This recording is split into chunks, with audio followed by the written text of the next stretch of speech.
ಹೌದಿಲ್ಲ ಮಕ್ಕಳೇ.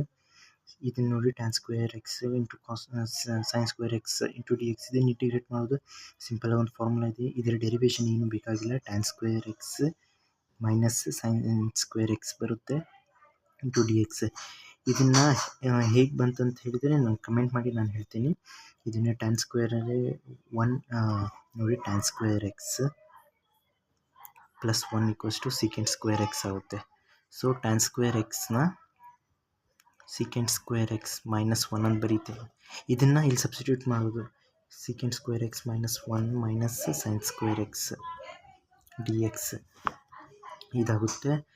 secant square x minus 1 minus sin square x into d X.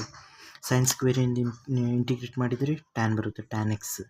ಇದನ್ನು integrate ಮಾಡಿದಾಗ ಎಕ್ಸ್ ಬರುತ್ತೆ. With respect to d X ಮಾಡ್ತಿದ್ದೇನೆ. ಮೈನಸ್ sin ಸ್ಕ್ವೇರ್ ಎಕ್ಸ್ನ ಇಂಟಿಗ್ರೇಷನ್ ಮಾಡಿದರೆ ನೋಡಿ cos 2x ಇಂದ ಒಂದು ಫಾರ್ಮುಲಾ ಇದೆ. 1 - 2 sin ಸ್ಕ್ವೇರ್ 2x ಅಂತೇಳಿ. cos 2x = 1 - 2 sin square X. So 2 sin square X ಇಲ್ಲಿ ತೊಗೊಂಡ ನಂತರ ಕಾಸ್ ಈ ಕಡೆ ಹೋಗುತ್ತೆ. 1 - cos 2x. ಇದನ್ನು ಇಂಟರ್ಚೇಂಜ್ ಮಾಡಿದ್ದೇನೆ. ಅದ ನಂತರ sin square X = 1 - cos 2x divided by 2. ಇದನ್ನು ಇಲ್ಲಿ ಸಬ್ಸ್ಟಿಟ್ಯೂಟ್ ಮಾಡಬೇಕಾಗುತ್ತೆ. ಇದನ್ನು ಇಂಟಿಗ್ರೇಟ್ ಮಾಡಿಬಿಡ್ತೀನಿ. ಇಲ್ಲಿ ಇಂಟಿಗ್ರೇಟ್ ಮಾಡಿದ ನಂತರ 1/2 ಹೊರಗೆ. 1 ಇಂದ ಇಂಟಿಗ್ರೇಷನ್ ಎಕ್ಸ್ ಮೈನಸ್ ಕಾಸ್ ಇಂದ ಇಂಟಿಗ್ರೇಷನ್ ಸೈನ್ ಆಗುತ್ತೆ 2x ಮತ್ತು ಡಿವೈಡೆಡ್ ಬೈ 2 ಬರುತ್ತೆ. ಏಕೆಂದರೆ 2x ಇಂದ ಇಂಟಿಗ್ರೇಟ್ ಮಾಡಿದಾಗ 2 ಕ್ಯಾನ್ಸಲ್ ಆಗಿ ಇಲ್ಲಿ 2 ಬಂದೇ ಬರುತ್ತೆ. ಇದೇ ಇಂಟಿಗ್ರೇಷನ್. ಸೊ ಇದೇನಾಗುತ್ತೆ x/2 ಮೈನಸ್ ಸೈನ್ 2x/4 ಆಗುತ್ತೆ.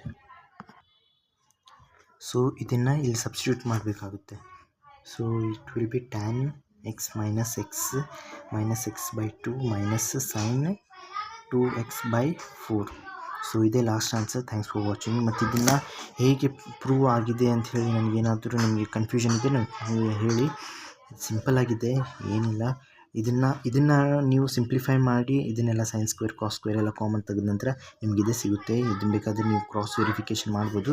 ಮತ್ತು CETಯಲ್ಲಿ ಜಾಸ್ತಿ ಏನಾದರೂ ಇದನ್ನು ನೋಡಿ ಇಂಥದ್ದೇನು ಫಾರ್ಮುಲಾ ಬಂದರೆ ಇದನ್ನೇ ಡೈರೆಕ್ಟಾಗಿ ಯೂಸ್ ಮಾಡಿ. Thanks for watching. ಲೈಕ್ ಮತ್ತು ಸಬ್ಸ್ಕ್ರೈಬ್ ಮಾಡಿ.